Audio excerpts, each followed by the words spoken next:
escudriñando cada día las Escrituras para ver si estas cosas eran así. Hechos 17:11. Con ustedes, el hermano Fabio. Entonces Jesús llegó con ellos a un lugar que se llamaba Getsemaní y dijo a sus discípulos: Sentaos aquí, entre tanto que voy allí a orar. Vino luego a sus discípulos y los halló durmiendo, y dijo a Pedro: ¿Así que no habéis podido velar conmigo ni una hora? Dicen los físicos teóricos que el ser humano tiene tres estados: soñar, dormir y vigilar. Por naturaleza, el hombre usa los dos estados primeros, soñar y dormir, pero en realidad vigilar muy poco. Hay dos razones muy importantes con las cuales la persona no vigila, no está en su estado de vigilancia, no está en su estado de centinela. Una de esas razones es que por naturaleza el ser humano necesita ser visto de alguien para orar. Si no, el ser humano se siente solo, se siente que no está orando. Jesús una vez dijo: y tú cuando ores, no seas como los hipócritas, porque ellos aman el orar en pie, en las esquinas, en las sinagogas de las calles, para ser vistos de los hombres. De cierto digo que ya tienen su recompensa. Bueno, para no ser malentendidos con esto, que ya tienen su recompensa, la recompensa es que no van a ser oídos de Dios. Cuando Jesús bajó del monte de Getsemaní, dice que se encontró a los discípulos que andaban con él en un charco de babas y roncando. Y les dijo que si no habían podido ni orar una hora, ellos estaban durmiendo. Téngase usted en cuenta que si Jesús hubiera hecho a los discípulos subir al monte con él a orar, los discípulos hasta ahorita estuvieran orando con el Señor. Pero como no había quien los supervisara, ni que no había quien figurarles, entonces los discípulos se quedaron sin vigilante, se quedaron dormidos, se quedaron soñando. Jesús descendió y vio que necesitaban la supervisión de él para que estuvieran despiertos, para que estuvieran vigilantes. Una vez Jesús dijo: las horas tienen su madriguera y las aves del cielo su nido, pero el Hijo del Hombre no tiene dónde recostar su cabeza. Mateo 8:20. No van a creer ustedes que es que Jesús no tenía dónde vivir. No, Jesús tenía dónde vivir. Él vivía con María, José y sus hermanos. Y de hecho, María y José siempre andaban detrás de Jesús. No creo que anduvieran detrás de los otros hermanos con ese problema que tenían con Jesús, que Jesús decía que en los negocios de mi Padre me es necesario estar. Entonces, como debía ser en los negocios de mi Padre, siempre estaba vigilando, porque los negocios del Padre es de estar despiertos y no dormidos. Entonces les dijo: en los negocios de mi Padre me es necesario estar. Entonces él se refería no a que no tuviera una casa. Que él no tuviera una cabecera significaba que no tenía un descanso, que él no gustaba de un descanso, que las zorras tenían una cueva para descansar y que las aves tenían un nido, pero que él, el Hijo del Hombre, por su trabajo, su estado de conciencia siempre era la vigilancia. Juan 5:17 dice: mi Padre hasta ahora trabaja y yo trabajo.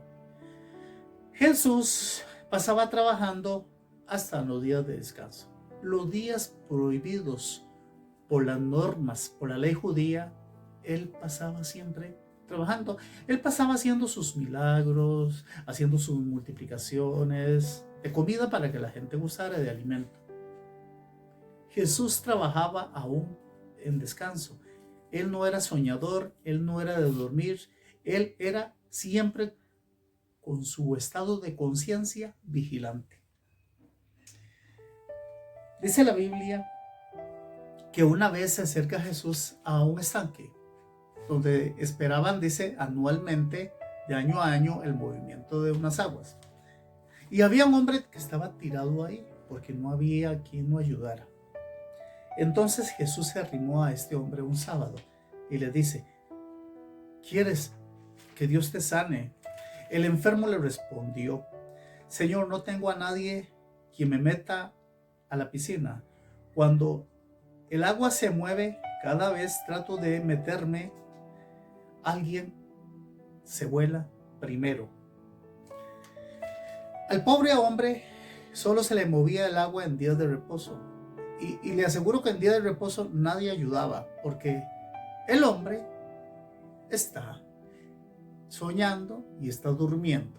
Si los días normales está el hombre soñando y durmiendo, ¿cuánto no más va a aprovechar el día de descanso para dormir y soñar? Pero Jesús estaba en su estado de conciencia con toda la pata. Estaba en su estado de conciencia vigilante, porque era un hombre que siempre estaba vigilando. Él no dormía ni descansaba. Su espíritu siempre estaba en vigilia. Dice la Biblia, Jesús le dijo: levántate, toma tu cama y vete. Bueno, ya ustedes conocen la historia.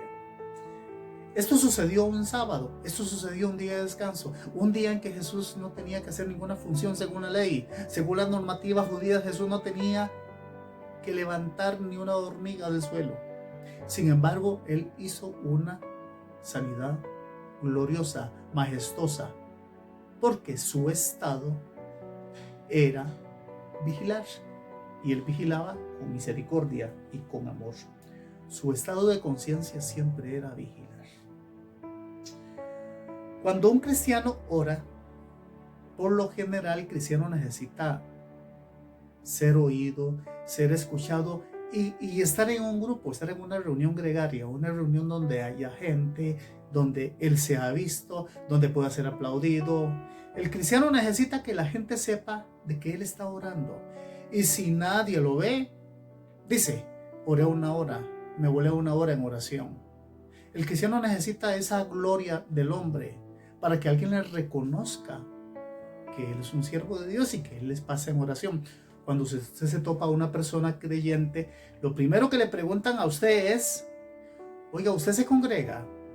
¿Usted ora? Claro que es importante, claro que sí, pero no es lo importante de la vida cristiana el que sepa si usted se congrega o si usted ora. De antemano se sabe que por normas cristianas, que por tu alimentación espiritual, usted tiene que hacer las dos cosas. Así que la pregunta como que sobra. Pero ese es el decibel que la gente tiene para medir a un cristiano. Una persona no le dice a la otra que si hace buenas obras, que si ayuda a los pobres, que si va a visitar a los enfermos, que si va a visitar al que está preso, que si le ayuda a la viuda, que si le ayuda al huérfano. Eso no importa. Lo que importa es que la persona se congregue y la persona ore. Pero si la persona le dice que sí, que ora, si no lo ven orando, a esa persona no le creen, porque tiene que haber una constancia, tiene que haber un decreto que aquella persona ore, tiene que quedar en gaceta que aquella persona ora, porque si no queda en gaceta, si no queda público que aquella persona oró,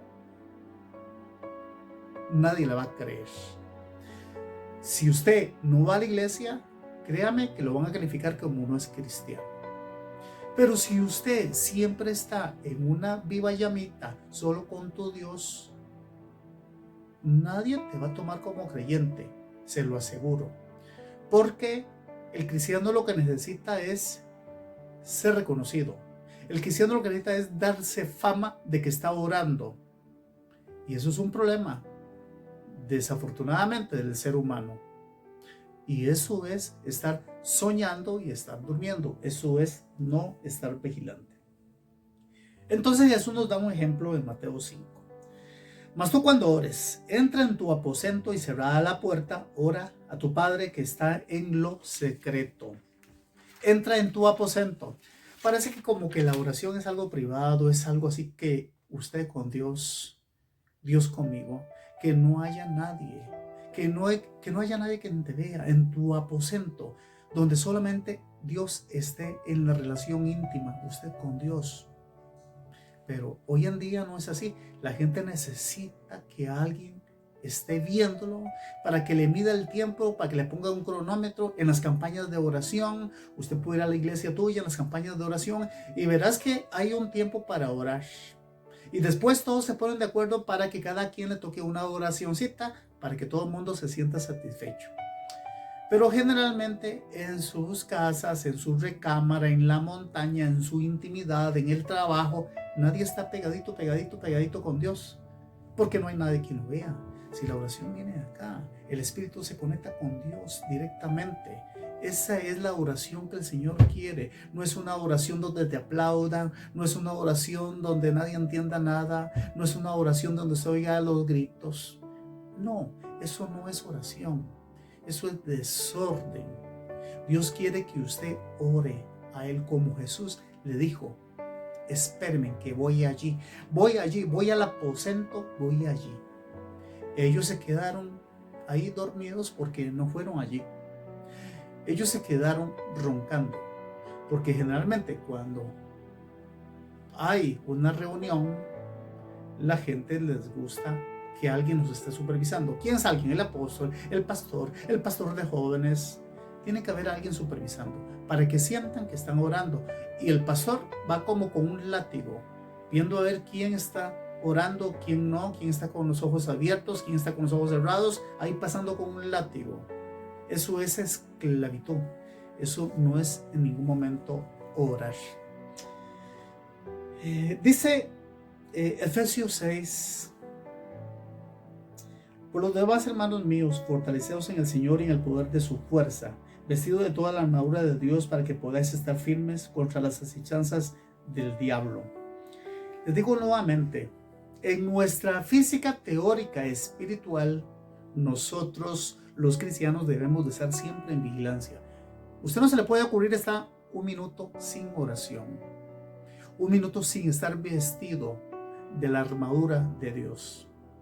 Nosotros tenemos la obligación de estar siempre vigilante. Y Jesús lo dijo en los evangelios, que nosotros debíamos de estar como las 5 vírgenes prudentes, siempre con las lámparas encendidas. Y tener las lámparas encendidas es estar siempre en vigilia. Es estar siempre vigilando. Siempre que tu estado de conciencia esté en vigilia. Si su estado de conciencia está soñando o durmiendo, el camarón que se duerme se lo lleva a la corriente. Si usted quiere estar con la armadura de Dios, siempre tiene que estar en vigilia. La oración del creyente tiene que ser secreta. ¿Cómo es posible que hoy en día los creyentes no puedan orar si no hay un zancudo haciéndole porras? No, usted tiene que orar en un secreto. Dice que el que vela en lo que ora en los secretos, Dios le recompensará en público. Y no crea que es que usted va a ser aplaudido públicamente. Dios no está hablando de aplausos. Es que Él te va a respaldar con las señales que Él tiene que respaldarte. Pero si usted ora para que te vean, mira, dice, ya tienes su recompensa. O sea, de nada te va a servir. Es como un símbolo que retiene. Quiero poner un ejemplo importante acá. Y es de un filósofo allá en el año 399 a.C. y es Sócrates. Sócrates dice que fue penado por un tribunal ateniense a muerte. Entonces, cuando le estaban preparando el veneno, un veneno mortal, que para ese entonces a la gente le ofrecían, le tenían dos opciones, y él escogió la opción del veneno para morir más tranquilo. Él pidió que le dieran la oportunidad de tocarse una buena pieza en flauta. Sócrates ya iba a morir y comenzó a tocar la pieza, aprenderla para tocarla. Una vez que ya terminó la pieza y la aprendió, le dicen sus compañeros: ¿y para qué tocas la flauta? ¿Para qué tocas la flauta si vas a morir? Sócrates dice: para hacer algo importante. Sócrates estaba vigilando aún sabiendas que iba a morir. No desperdició ni un minuto de su tiempo aún sabiendo de que su muerte estaba muy cerca. Bueno, debemos de aprender algo de esta historia de Sócrates. Iba a morir e intentó hacer algo importante en su vida antes de morir, a sabiendas que iba a morir, a sabiendas que estaba con pena de muerte, a sabiendas de que iba a ser envenenado, a sabiendas que ya no iba a vivir más. Tal vez era la pieza de su vida, pero en el momento de morir dice: eso es lo que yo quiero. Esto es un ejemplo importante que nosotros debemos de estar siempre vigilando. Nosotros no sabemos la hora de la muerte. Máxime o aún tenemos que hacer cosas importantes que nos traigan edificación a nuestras vidas. Aprenda algo, escudriñe las escrituras, analícelas para ver si las cosas son así. Recuerda, cuando quieras orar, entra a tu aposento, vaya allí al monte de Getsemaní, que Dios no te halle durmiendo ni roncando. Fabio Arguedas, los esperamos en la siguiente edición. Esto fue Escudriñando la Biblia con el hermano Fabio. Les esperamos en la siguiente edición.